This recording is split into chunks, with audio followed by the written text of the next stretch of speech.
finished praying and I opened my Bible, trusting that He would give me what it is that I needed.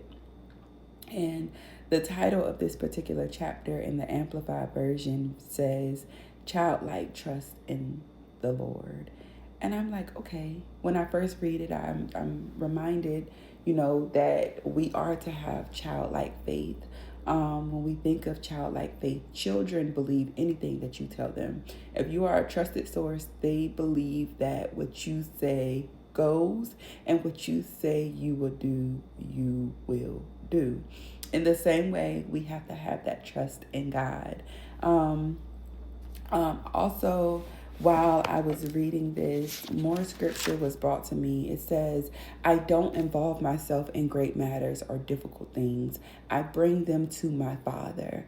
And I was reminded where Jesus says, come to me, all who are weary and carry heavy burdens, and I will give you rest. That is found in Matthew chapter 11, verse 28.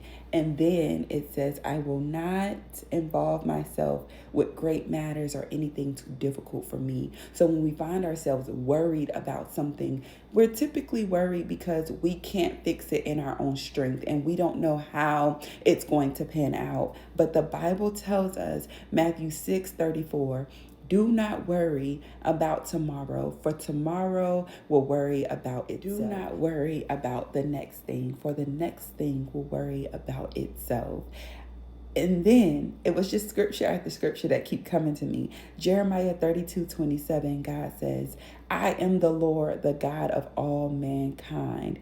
Is anything too hard for me? So don't concern myself with the large matters, because God will take care of it. Thinking back to a child, the child isn't worried about the bills. The child isn't worried about the roof, the rent being paid, right? Because he trusts that the parent has it all covered. So don't worry yourself about anything, because nothing is too hard for God.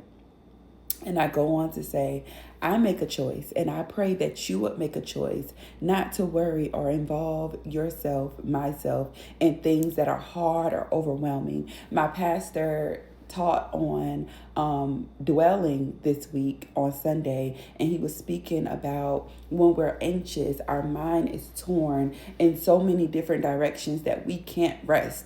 Our mind is not still. It goes from one thing to another. When you're worried, you're constantly thinking about this and you're thinking about that and then this again and that again, and you have not made time to sit in the presence of God, because we know that in the presence of God there is peace. We know that in the presence of God there is liberty. We know that in the presence of